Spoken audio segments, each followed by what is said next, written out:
en contacto con nosotros. Estás ahí, Carlitos, ¿no? Buen día. Hola Silvio, sí, acá estoy. Tenemos que enviar un saludo muy especial a la No, gente amiga. Silvio, si vas a ver, ¿quién te da ese saludo? No, me lo sugiere un amigo. Por eso. Me lo No, sugiere, no, no. pero vale la pena. Vos Saludar, escuchá. ahora, escuchá, vamos a una cosa. Sí, Saludar a la gente que tenés que saludar, no sí. des el nombre del amigo, porque me vas a arruinar el fin de semana. Después te doy el nombre del amigo, no te lo voy a arruinar. Es un amigo No, que no lo siempre des se al aire. acuerda de vos, No, además. no, no, Estamos, me escribe, pues, tan pesado que me escribe. te Pero bueno, escribe, ¿sí? eso es. Queremos saludar a los amigos de Lácteos Ramolac, que están en Ramona, provincia de Santa Fe. Están cumpliendo 70 años de su fundación y especialmente saludamos a Celso Peiretti, que tiene 86 años, el pibe, y que sigue laburando junto a sus hijos, sobrinos, elaboran para consumo interno, exportan al mundo crema, manteca, yogures, dulce de leche, quesos, leche Y en todo polvo. eso, Sí. Y y se, todo eso se lo queda el amigo que te dice que tenemos que mandarle saludos y a nosotros no nos manda nada. exactamente, eso es verdad. Y un saludo muy especial también para Lácteos Ramolac y para Celso Peiretti de la familia Barberis de Colonia Aldao. Para todos ellos, bueno, el saludo y el abrazo a la distancia. Felicitaciones, gente de laburo, fíjate, 86 jóvenes años y sigue allí, al pie de la vaca, ¿eh? ¿Qué te parece, Carlitos? Nada que ver con los hermanos Bertotti. Que eso no trabajaron en su vida, pero bueno. Chango, ¿por qué me dice así? Mirá, a mí uno me escribe y el otro me grita allá y lo escucho.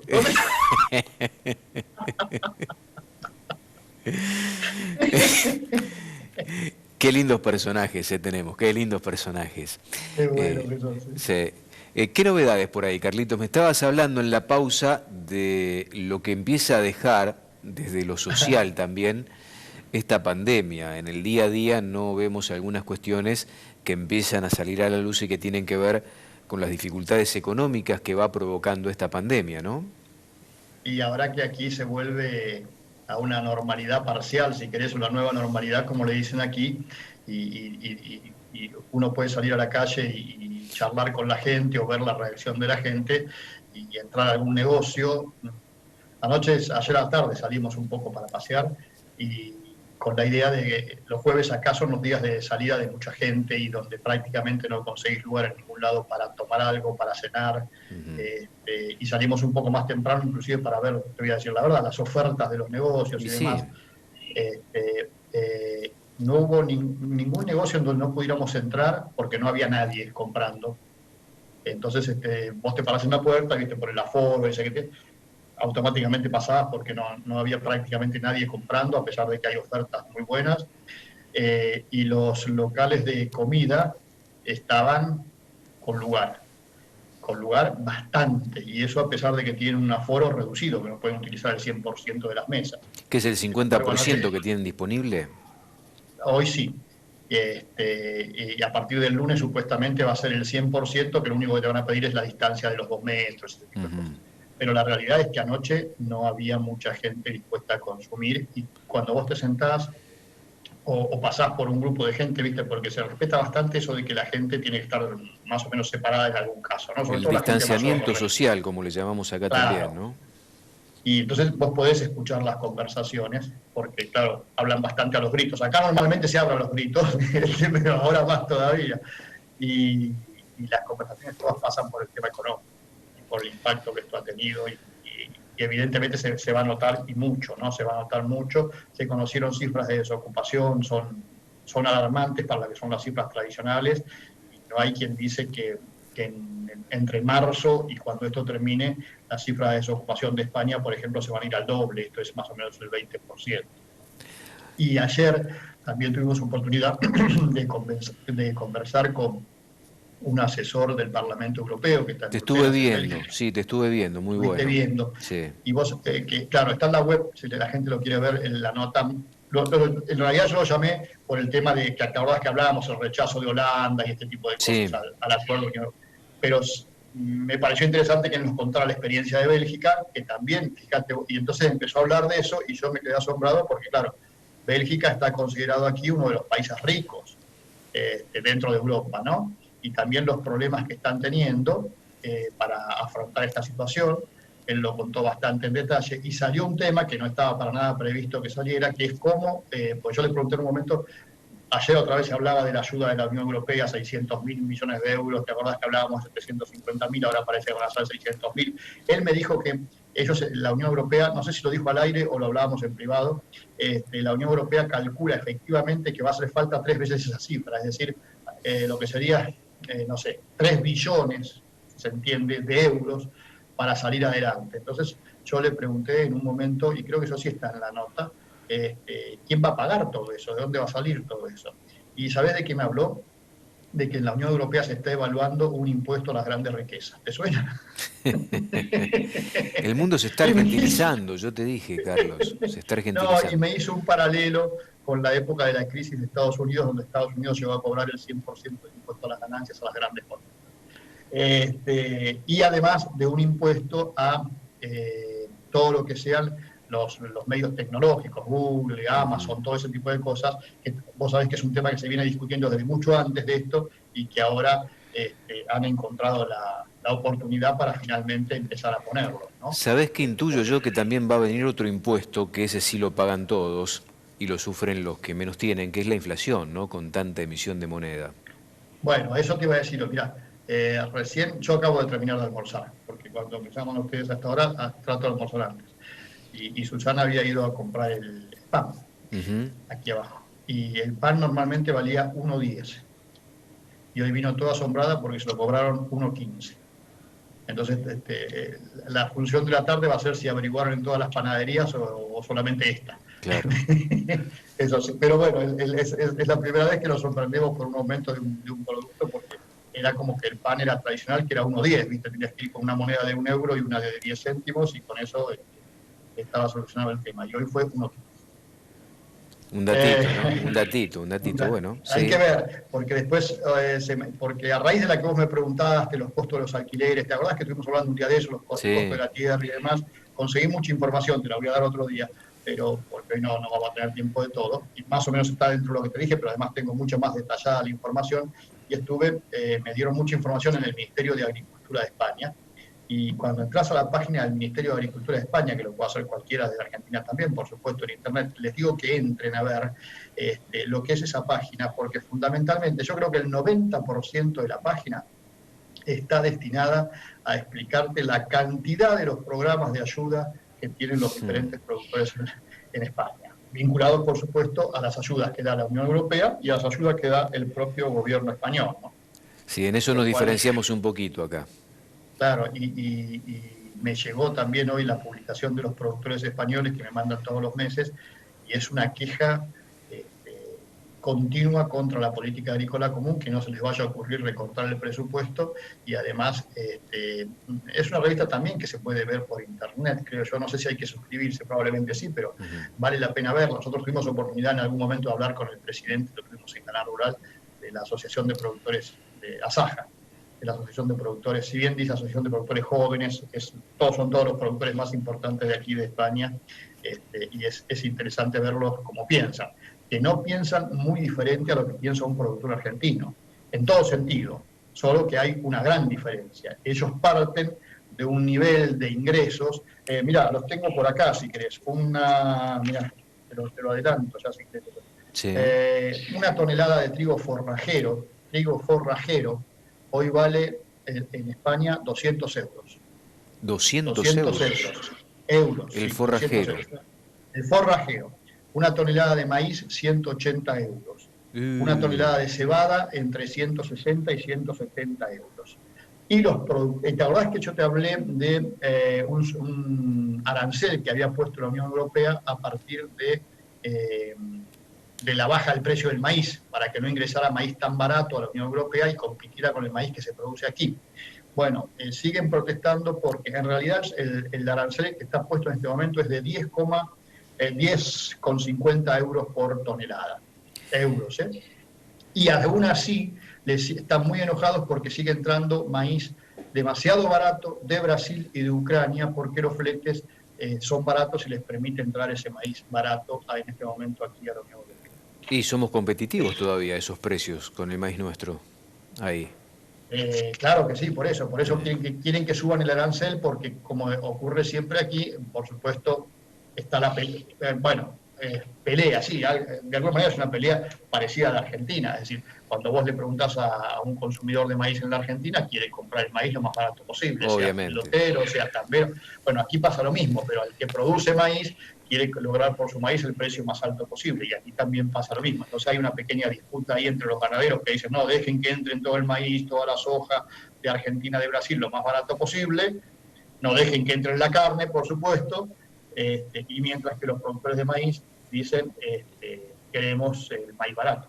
Después de la Pero pausa bueno, seguimos charlando un ratito, Carlos, y tengo una tenemos inquietud buenas para noticias, ¿no? trasladar. Ah, buenas noticias. Dale. Bueno, las Sí, compartimos sí. entonces. A Dale. la vuelta de la pausa regresamos en un minuto. Vamos con buenas novedades que nos trae Carlos en la mañana del viernes. Justo viernes necesitamos buenas noticias, Carlos. A ver, Silvito, lo primero para contar de las buenas noticias es la suba de los mercados que ayer se confirmó una vez más, sobre todo en Chicago, con una soja que tuvo una recuperación importante, cuarta rueda consecutiva de suba, y hoy, por lo menos en la rueda nocturna, sigue subiendo.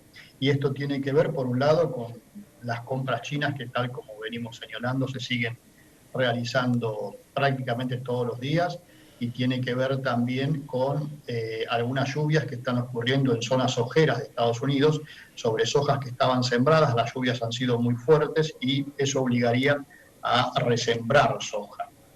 Es decir, estamos en pleno mercado climático. Probablemente el fin de semana tengamos la noticia en contra de esto y el lunes nos encontremos con otro mercado. Pero bueno, por lo pronto las hojas nuevamente en Chicago están los $320 la tonelada.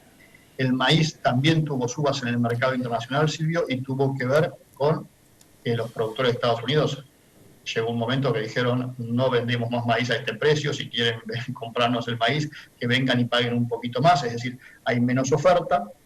Y en el caso del trigo, complicaciones del clima vuelve a haber serias en Rusia, según se dice, y esto, por supuesto, facilita la suba del precio. En definitiva, ayer fue un día positivo para el mercado a nivel internacional. A nivel local, te cuento muy rápido, de soja se vendieron aproximadamente 140.000 toneladas por el disponible. Esto a un precio de alrededor de 15.400 pesos.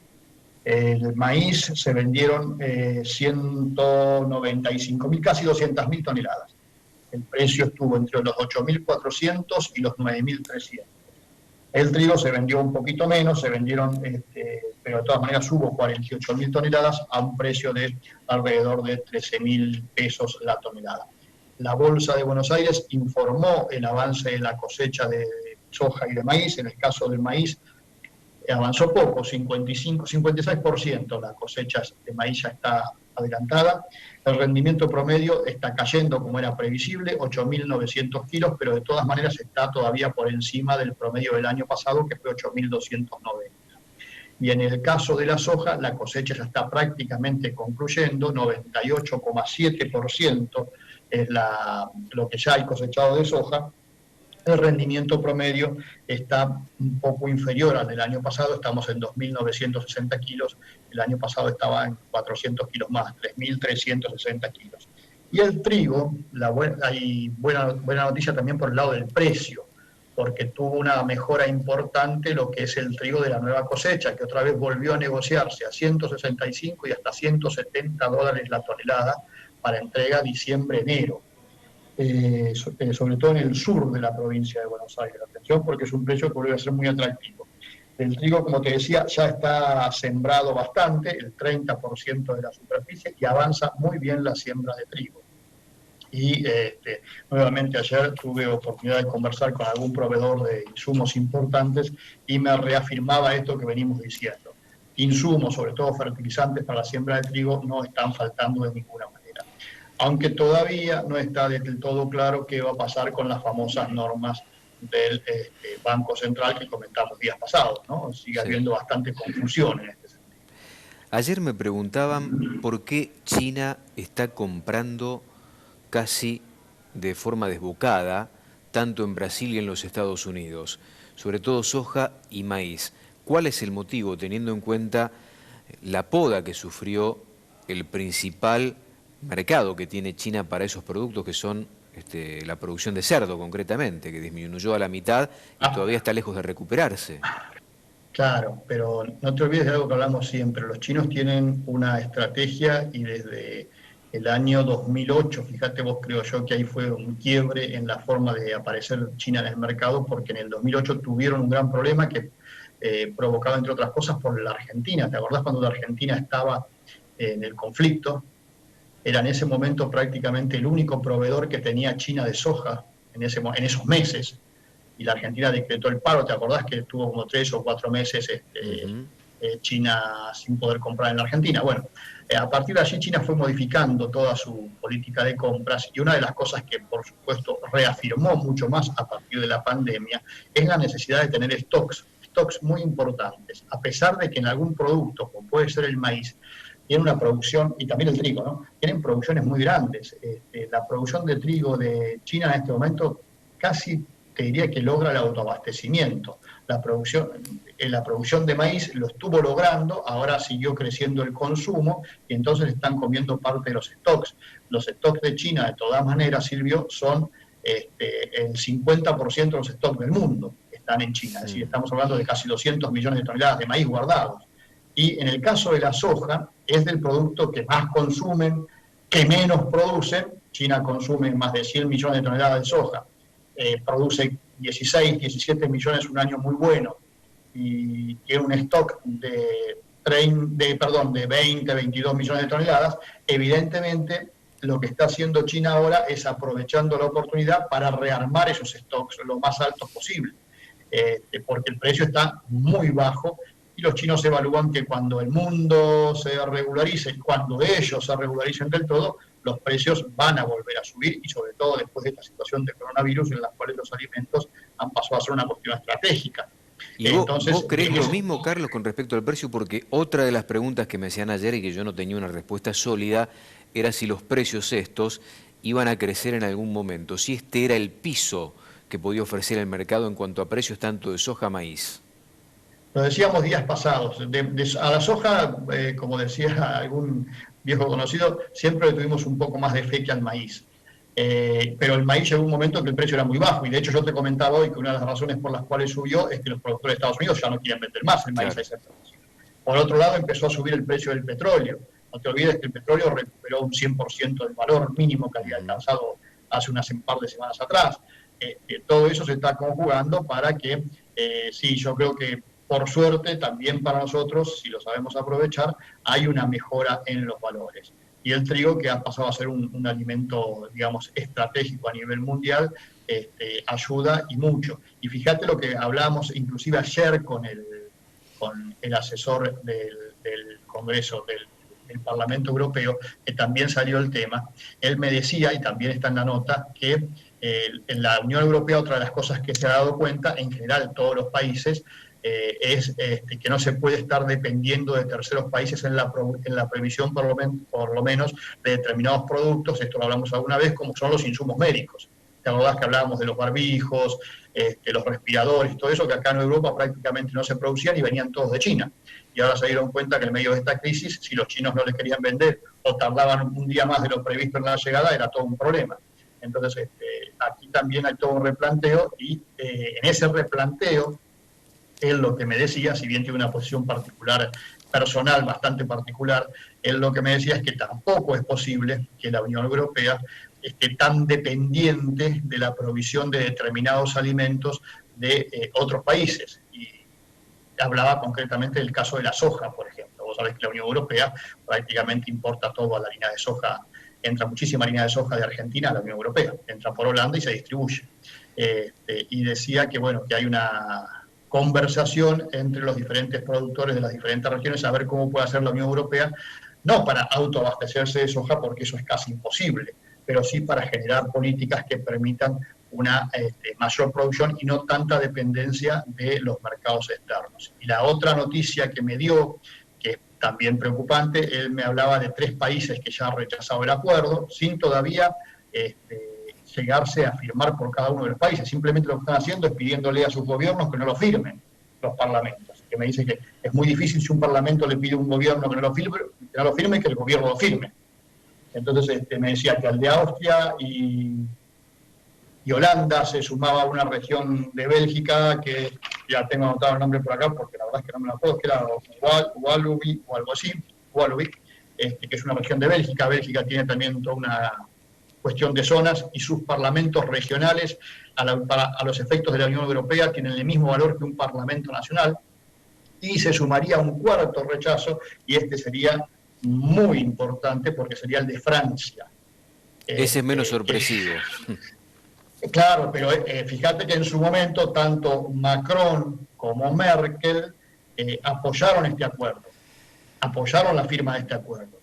Y ahora, frente a usando como argumento el coronavirus y la presión, por supuesto, de sus propios productores, Francia estaría dispuesto a decir que no.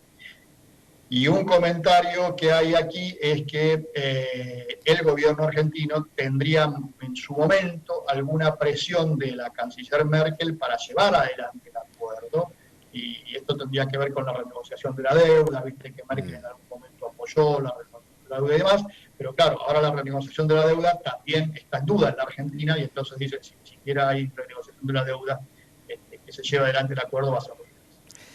Carlito, que tengas buen fin de semana, te mando un abrazo grande y nos reencontramos, si Dios quiere, el lunes. Sí, señor, un abrazo muy grande. Pórtese bien, saludos. Carlos Echepare, después de la pausa tenemos más Mercado Visión, estamos hasta las 10.